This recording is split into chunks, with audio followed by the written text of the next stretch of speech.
They were violent men, yeah. But nothing, only to other villains, the same as we were.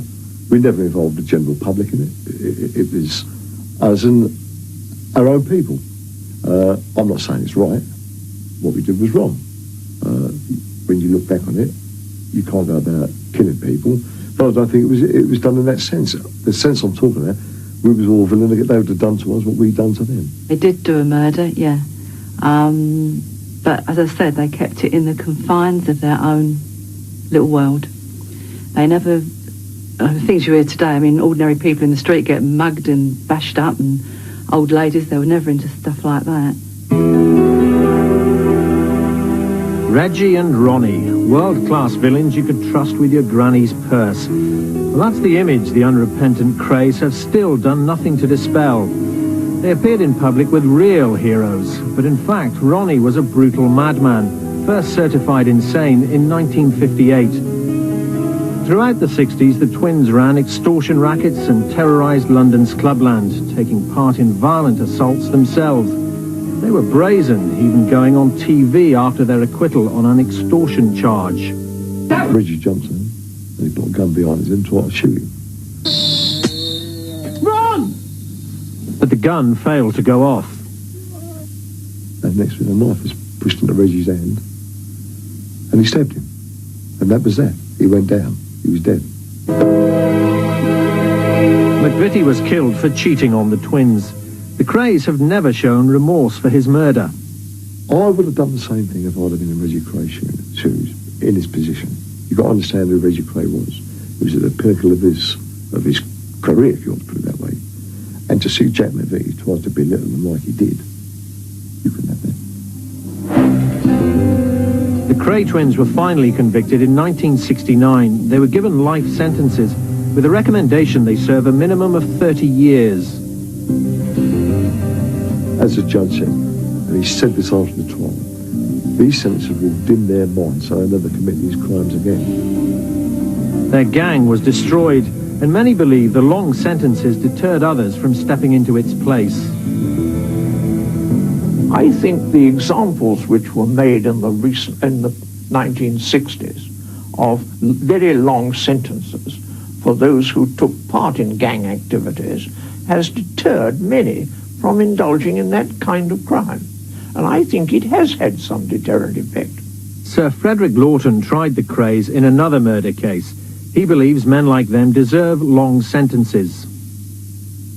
Those who are convicted of murder in the kind of circumstances where they are indulging in gang warfare, that's a very, very special kind of crime. It's really war on society. And society is entitled to say they must be put out of reach of society. So why have the Krays been singled out for a public campaign? The truth about the Krays has now been obscured by the myth. This is the Repton Boys Boxing Club, a legendary part of that myth. The twins were famous fighters here, and when they became big-time gangsters, they also gave money to the club and other charities, posing as public-spirited businessmen. It's partly because of that myth that so many people campaign for their release now. Reggie Kray, I can only say that he was a perfect gentleman. That was a nice enough person, as long as you didn't cross them. I mean, the only thing is, they never harmed anyone else but their own kind, didn't they? They help poor people. They give poor people. They never done anything wrong to them. In his own way, you can compare him with the stories of Robin Hood. He did help a lot of people. I think if they was out now, we wouldn't have had this trouble we got. It was a byword. If you got trouble at all, of any physical trouble, you could go to the Krays and ask for some help. You know, there were some certain bullies in the East End at the time, and if anybody mentioned that to Mrs. Kray or mentioned it to her sons, that would be completely stopped. And that's in Ronnie Kray's own words. He always says with a quick slap. But nowadays it would probably be a very violent action. The Krays seen here in a family home movie were vicious killers, but their supporters, in a rewriting of the Prime Minister's views on law and order, portray them as upholders of traditional conservative values. John Major says something the other week now.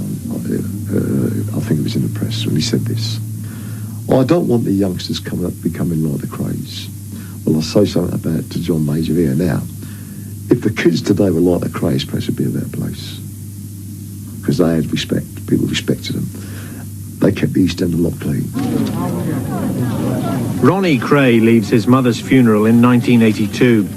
He's now a paranoid schizophrenic in Broadmoor and likely to stay there all his life. The campaign is for the release of Reggie, who's tried to build an image as a great benefactor. He claims hundreds of people write to him in prison every month, and he tries to help them all. The image now is just a kindly old gent. Reggie has now adopted a new career, poet, and he's also adopted unofficially a young boy, Brad Lane, who read us one of the poems. This is called The Fall of Tear, Fall of a Tear. The fall of a tear brings you near. Each tear seems to represent another year. I think the Home Office are a bit frightened of their notoriety, and I think that's one of the reasons that they've not got parole now. What they don't seem to realise is they've got so many supporters all over the country that the longer they keep them in, the bigger the notoriety is going to get. They passed on a legend. I hope not in a bad way, because they weren't bad men. None of us were bad men. We weren't good. And we weren't bad. We weren't evil either. And that's a strong point, I think. Reggie Kray's claim that he's being victimised because of his notoriety doesn't stand up to scrutiny. Indeed, if the law proceeds as usual, the man who's still a local hero and seems to regret nothing will be in prison for a while yet. It is unusual for a prisoner to be released before they've served the minimum term that a judge has declared in open court. One of the aspects which has to be taken into consideration, that the parole board should be satisfied that the particular prisoner really accepts that what he did in the past was wrong and deserved punishment. If that's present and the parole board is satisfied it is, there is a case for letting them out. But if it's not present, then they ought not to be let out. They should serve their full sentence. Thank you for watching. If you enjoyed the video, please join our Facebook group. It's called Krays Crime Lords of London. We're a friendly, moderated group with over 1,000 Kray and other celebrated gangster videos available for view. There's also thousands of images in the photos sections. The link for the group is in the YouTube description section. I hope we see you there soon.